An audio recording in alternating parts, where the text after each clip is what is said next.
सही गलत की परिभाषा वक्त और हालात के मुताबिक बदलती रहती है। ऐसे ही कुछ जिंदगियों का रोज नाम चाहे विक्रम बेदा। ऋतिक रोशन और सैफ अली खान की थ्रिलर फिल्म जो 5 साल पहले इसी नाम से तमिल फिल्म का रीमेक है। डायरेक्टर, कहानी, ट्रीटमेंट और बीजीएम सब सेम है। तो ओवरऑल कैसा एक्सपीरियंस है हिंदी वाली विक्रम बेदा का, आइए जानते हैं इस एक्सप्लेनेशन से। तो राजा विक्रमादित्य और उसके कंधे पर लटके बेताल से हम सबका वास्ता कभी ना कभी पड़ा ही है। विक्रम बेदा का सेंट्रल पॉइंट वहीं से आया है। दुविधा में डालने वाले सवाल पूछता बेताल और अपने सत्य और ईमानदारी की रोशनी में जवाब देता विक्रम। इन दो किरदारों को मॉडर्न डे कॉन्स्टेंट में डाल दिया जाए तो आपको मिलेंगे सुपर कॉप विक्रम और हार्डकोर क्रिमिनल बेदा। तो फिल्म की शुरुआत होती है और हमें बताया जाता है इंस्पेक्टर विक्रम को, जो कि एक ऐसा ऑफिसर है जिसने क्राइम को पूरी तरह से साफ करने के चक्कर में कई सारे क्रिमिनलों को भी साफ किया है। विक्रम ईमानदार है और साफ दिल का भी, लेकिन क्राइम को साफ करने में वो कुछ ऐसे फेक एनकाउंटर्स करता है जो कि शायद उसे नहीं करने चाहिए थे या फिर करने चाहिए थे, ये हमें आगे पता चलेगा। तो फिल्म की शुरुआत में ही वो कुछ 7-8 लोगों को फेक एनकाउंटर्स करके मार देता है और जब वो क्रिमिनल्स को फेक एनकाउंटर करके मारता है तो उसे बिल्कुल बुरा भी नहीं लगता,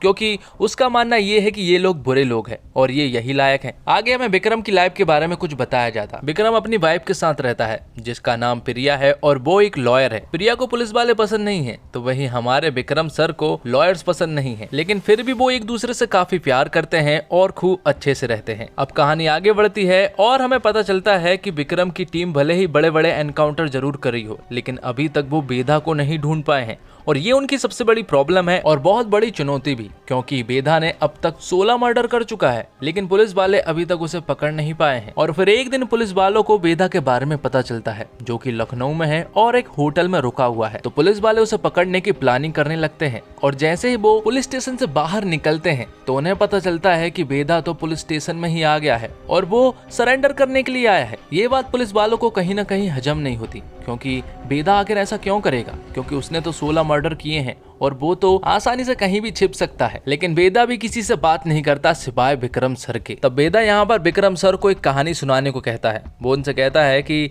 वो एक उन्हें कहानी सुनाना चाहता है जिसमें 2 कैरेक्टर हैं और जिसमें से उसे एक को चुनना होगा। वो कहता है कि कहानी में अक्सर एक बुरा होता है और एक अच्छा, लेकिन इस कहानी में दोनों ही बुरे हैं, तो तुम्हें किसी एक को चुनना होगा। तो विक्रम सर भी कहानी सुनने के लिए मान जाते हैं और कहानी पहुंच जाती है फ्लैशबैक में, जहाँ हमें बेदा को बताया जाता है जब बेदा एक डॉन नहीं हुआ करता था, बल्कि एक छोटा मोटा गुंडा था जो कि परशुराम नाम के आदमी के साथ काम करता है। शुरुआत में बेदा को काफी स्ट्रगल करना पड़ा, लेकिन धीरे धीरे करके परशुराम का उस पर विश्वास बढ़ने लगा और परशुराम भी उसे काम देता गया। लेकिन ये बात कहीं ना कहीं कुछ लोगों को पसंद नहीं आ रही थी और वो लोग बेदा से जल भी रहे थे। बेदा की जिंदगी में सिर्फ उसका छोटा भाई है जिसका नाम शतक होता है। शतक इसलिए क्योंकि उसने गणित में 100 में से 100 लाया। बेदा ये चाहता है कि शतक इस क्राइम की दुनिया से दूर रहे और सिर्फ पढ़ाई पर फोकस करे, क्योंकि बेदा ये बिल्कुल नहीं चाहता कि शतक भी उसके जैसा बने। तो परशुराम के साथ बेदा और शिव प्रसाद नाम के 2 आदमी काम करते हैं और शिव प्रसाद ड्रग्स का धंधा करता है। उस ड्रग्स के धंधे को बबलू नाम का एक आदमी संभालता है, लेकिन एक दिन शतक की वजह से शिव प्रसाद का ड्रग्स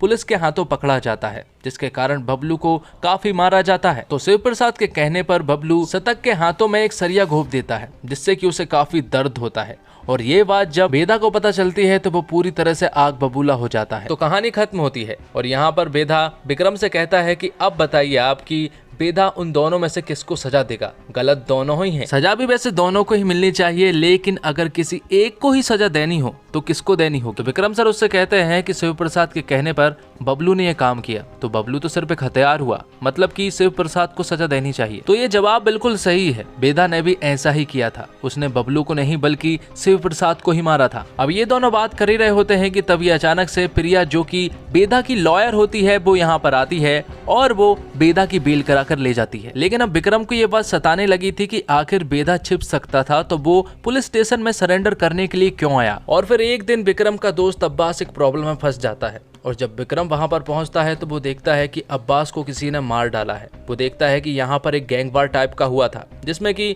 कई सारे लोग की जान गई थी, लेकिन यहाँ पर अब्बास भी मारा गया था। अब्बास एक ऐसा आदमी है जो कि विक्रम के हमेशा साथ रहा करता था, वो भी एक ऑफिसर था, लेकिन उसके जाने से वो काफी ज्यादा दुखी हो गया है क्योंकि अब्बास उसका बहुत ही ज्यादा अच्छा दोस्त है। विक्रम को ऐसा लगता है कि शायद बेदा ने उसको मारा है, इसलिए वो बेदा को ढूंढने के लिए निकल पड़ता है और एक दिन आखिरकार उसकी मुलाकात बेदा से हो ही जाती है।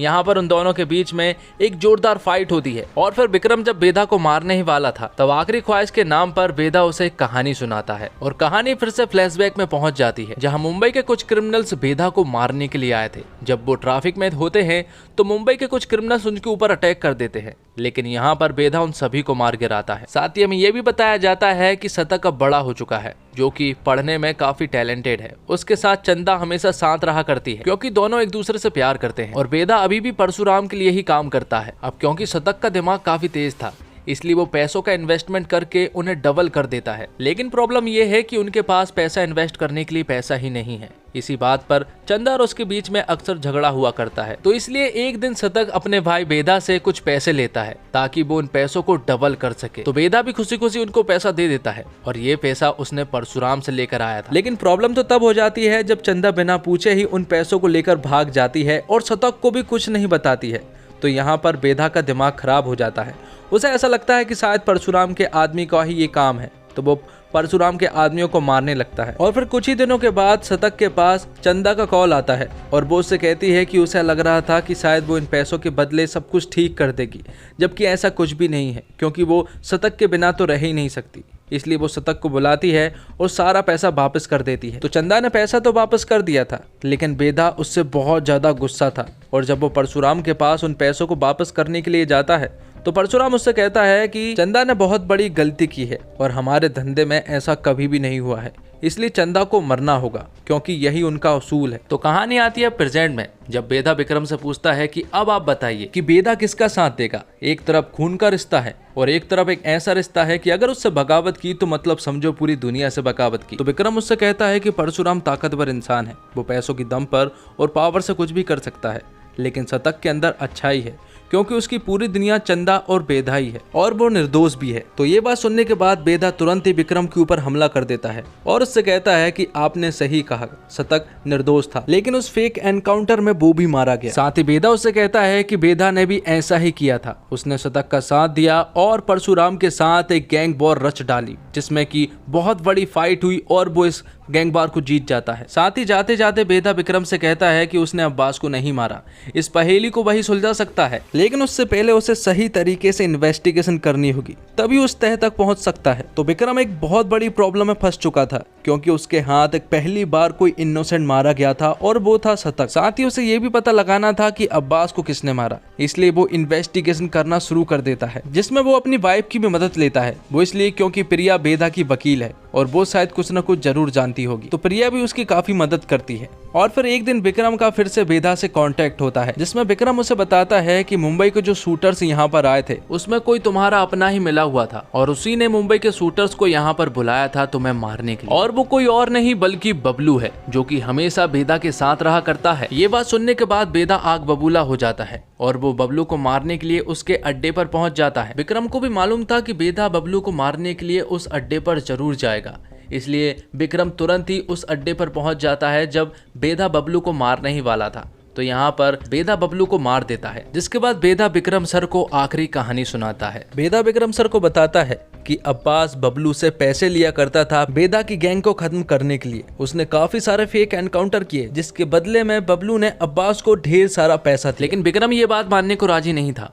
वो ये बात मान ही नहीं पा रहा था कि अब्बास बबलू से कैसे पैसे ले सकता है। अगर उसे जरूरत होती तो वो उससे मांगता, लेकिन यहाँ पर बेदा उसे बताता है कि उसका बेटा बीमार था, उसे एक बहुत बड़ी बीमारी थी, लेकिन पुलिस के पैसों में उसका इलाज भी नहीं किया जा सकता था, इसलिए उसने ऐसा काम किया। तो अब विक्रम को ऐसा लगता है कि शायद अब्बास को बबलू नहीं मारा है, लेकिन यहाँ पर बेदा उसे बताता है कि अब्बास को बबलू ने नहीं मारा है। बेदा उससे कहता है कि उसे पता लगाना था कि शतक को किसने मारा, उसने पता लगा लिया है। अब उसका काम है कि उसे पता लगाना है कि अब्बास को किसने मारा है, और वो पता आसानी से लगा सकता है। जिसके बाद बेदा वहां से चला जाता है और फिर थोड़ी ही देर के बाद पुलिस स्टेशन की पूरी टीम यहाँ पर पहुंच जाती है। और जैसे ही वो लोग आते हैं तो यहाँ पर विक्रम उन्हें बताता है कि अब्बास को बबलू ने नहीं मारा, और वो उन्हें ये भी बता देता है कि अब्बास बबलू से पैसे लिया करता था। लेकिन उसे ये बात समझ में नहीं आ रही है कि आखिर अब्बास को मारा किसने, क्योंकि वो अब्बास को बहुत अच्छे अच्छे से जानता है। वो कुछ भी गलत करने से पहले 2 बार जरूर सोचता है, इसलिए उस दिन वो शतक को गोली मारने से पहले रुक गया था। वो कहता है कि अब्बास यहाँ पर चंदा को मारने के लिए नहीं बल्कि उन मुंबई के शूटरों से छुड़वाने के लिए आया। और चंदा की बॉडी जिस तरह से पड़ी हुई थी उसे देखकर विक्रम ये समझ जाता है कि ये एक फेक एनकाउंटर है, क्योंकि जिस हाथ में चंदा की गन थी उस हाथ में उसे नहीं होना चाहिए था, क्योंकि चंदा तो लेफ्टी थी, जिससे वो समझ जाता है कि ये काम तो उसी के डिपार्टमेंट वालों ने किया है। और यहाँ पर पता चलता है कि डिपार्टमेंट के सारे ऑफिसर इस कांड में मिले हुए थे। और जब वो विक्रम को मारने ही वाले होते हैं कि तभी अचानक से एंट्री होती है बेधा की। वो यहाँ पर विक्रम सर को बचाता है और उन पुलिस वालों से फाइट भी करता है, जिसके बाद विक्रम और बेधा दोनों मिलकर ही उन पुलिस वालों की टीम का सामना करते हैं और एक खूब जमकर लड़ाई होती है, जिसमें कि काफी अच्छे स्लो मोशन सीन दिखाए गए हैं। तो यहाँ पर दोनों मिलकर पुलिस वालों की पूरी टीम को साफ कर देते हैं। तो दोस्तों, यह फिल्म 2017 में तमिल में आई फिल्म विक्रम बेधा की ही रीमेक है। बता दें, हिंदी को भी पुष्कर गायत्री ने ही लिखा था और कहानी हूबहू पर्दे पर उतारी भी गई है। स्टोरी के साथ किसी तरह का छेड़छाड़ नहीं किया गया है और फिल्म के साथ ज्यादा एक्सपेरिमेंट नहीं कर मेकर्स ने सही डिसीजन भी लिया है। पैसा वसूल इस मसाला फिल्म के कुछ लूप होल्स हैं जिन्हें सिनेमैटिक लिबर्टी के नाम पर इग्नोर किया जा सकता है। फर्स्ट हाफ थोड़ी खींची सी लगती है, खासकर इंटरवल की शुरुआत होने से पहले बारिश के फाइट सीक्वेंस, इसे खींचने की जरूरत बिल्कुल नहीं थी।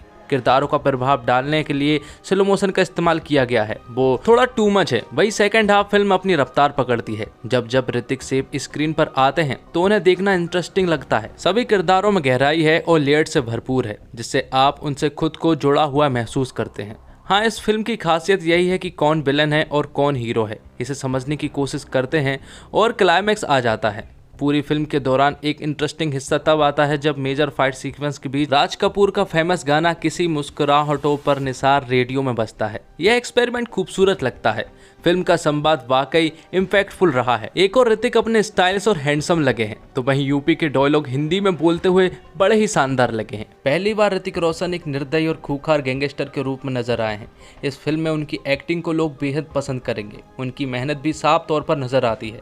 इस फिल्म में ऋतिक को बेधा के रूप में आप 3 अलग अलग रूप में देख पाएंगे। कुल मिलाकर कहें तो ऋतिक रोशन फिल्म में छा गए हैं। वहीं सैफ अली खान ने भी विक्रम के किरदार को बखूबी निभाया है। राधिका आप्टे यानी प्रिया विक्रम की पत्नी के किरदार में है। सैफ के साथ उनकी केमिस्ट्री बहुत ही अच्छी नजर आई। फिल्म का एक्शन सीक्वेंस, इसका बैकग्राउंड स्कोर आपको बहुत पसंद आने वाला है। रेलवे यार्ड वाला सीक्वेंस तो शानदार है। दरअसल एक्शन फिल्में अक्सर तकनीक की जीत और दिमाग लॉजिक की हार वाले कॉन्सेप्ट के साथ आती है, पर विक्रम बेधा की सबसे अच्छी बात यह है कि यहाँ सिर्फ बेतुका एक्शन नहीं बल्कि माइंड गेम्स की एक खतरनाक पर मजेदार दुनिया है। और इसी के साथ ये एक्सप्लेनेशन यहीं पर खत्म होता है। तो दोस्तों, उम्मीद करता हूँ आपको ये वीडियो पसंद आई होगी। वीडियो पसंद आई हो तो वीडियो को लाइक जरूर कीजिएगा और ऐसे ही वीडियोस पाने के लिए हमारे चैनल को भी जरूर सब्सक्राइब कीजिएगा, ताकि आपको इसी तरह के लेटेस्ट और फ्रेश कंटेंट मिलते रहे। साथ ही आप हमें ये भी बता सकते हैं कि आपको विक्रम बेधा मूवी पहली वाली विक्रम बेधा वाली मूवी से ज्यादा अच्छी लगी या फिर नहीं। आप हमें कमेंट बॉक्स में जरूर बताइएगा। धन्यवाद। जय हिंद, जय भारत।